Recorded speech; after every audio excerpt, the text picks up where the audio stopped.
Guys, I will tell you a crazy story happened to me.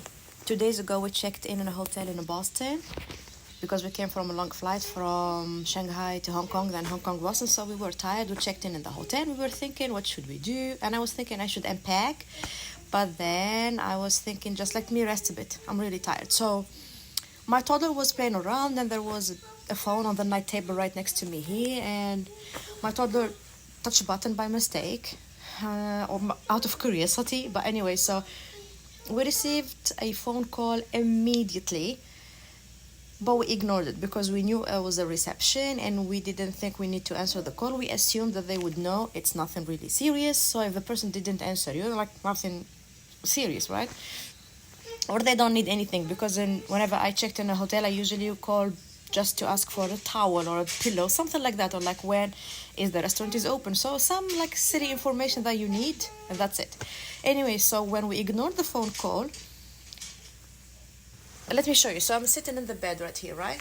And then here, do you see this wall? Do you see these two white buttons there?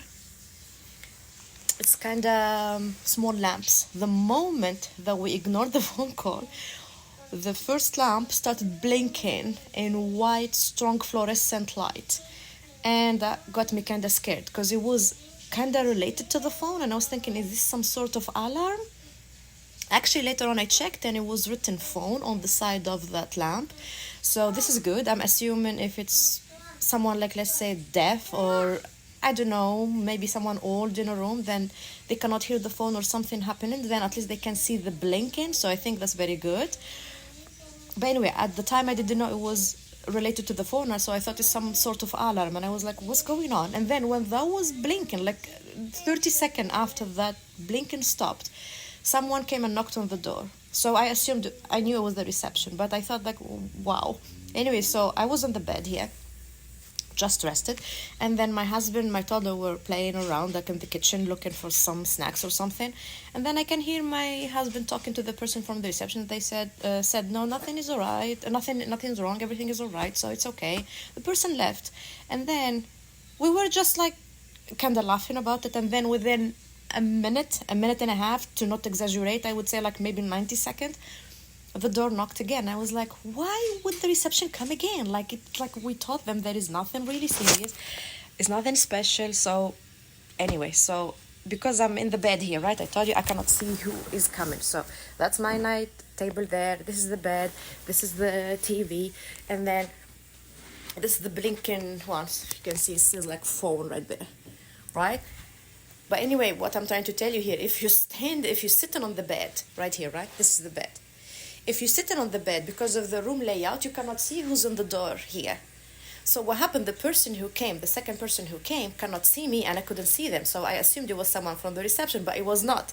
Wait, I will tell you who was. So I was chilling there, right, here on the bed. The person in the door cannot see me. He can hear me. I can hear him, but we don't know who is who, right? So what happened, the person who came the second time was quite chatty, was asking my husband, how's it going? He can see my toddler. My husband didn't, like, it was not phased at all. So I can see my husband here.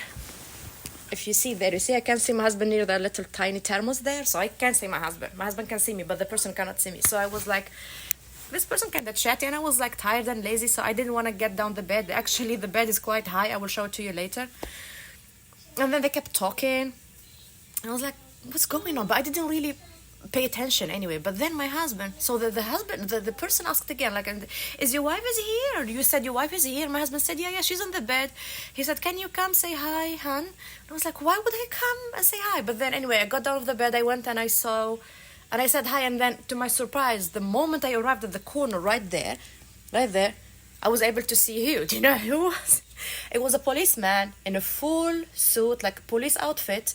And I was like, wow. Now, I didn't react the way how I'm doing it here, but in my mind I was like I've never seen something like that before. You know, guys, I check in hotels all the time whenever I travel or I go somewhere, but like I've never seen a policeman come in a minute. And I was like, in my mind, I had all of these thoughts were racing in my mind, and I was thinking, wow. And then the moment the guy left, I was thinking, I should have asked for selfie. This would be like really funny story and I can really show you the evidence. Anyway, like really funny story. But what took my attention, like it's really two main important things. The first thing is how fast, how quick their response was.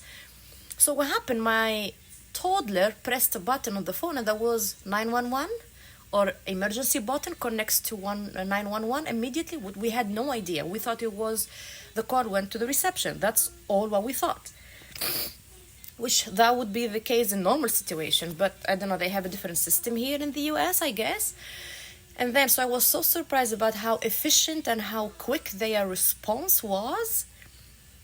And then the second thing that was really interesting to see that the policeman, who I didn't know it was a police up until the moment I got down off the bed. That's when I knew it was a police. Now the police was there. He knew there was someone here because my husband told him my wife is here, and he also heard me saying yes or okay, something like that. But I told you I didn't bother to get down off the bed because I thought it was the reception people, and I was like, why are they making a big deal? But anyway, what I was thinking about is like the police didn't leave and made sure to double check and make sure that I was safe. So that got me thinking. In some situation where it's like domestic abuse or some situation of like kidnapping or problems or who knows, anything can go wrong at any time. So the police didn't leave. He was asking, he was very friendly, he was very nice. He made sure to stay there up until he saw me and he made sure I was fine and safe. That's when he left. And I was thinking, this is really good.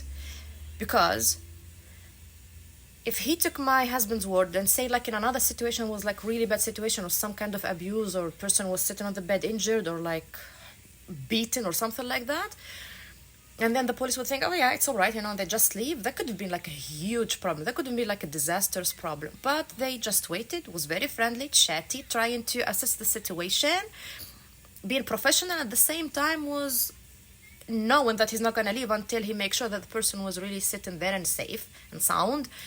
And I thought that was like really interesting. I'm like very appreciative of this, and as a woman, and I know what women go through, and like I don't need to explain, but you know what I mean, right? So I thought this like great. It's honestly very great.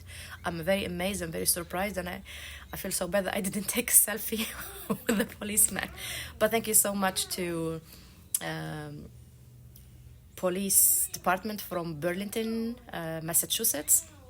You're doing great. Thank you.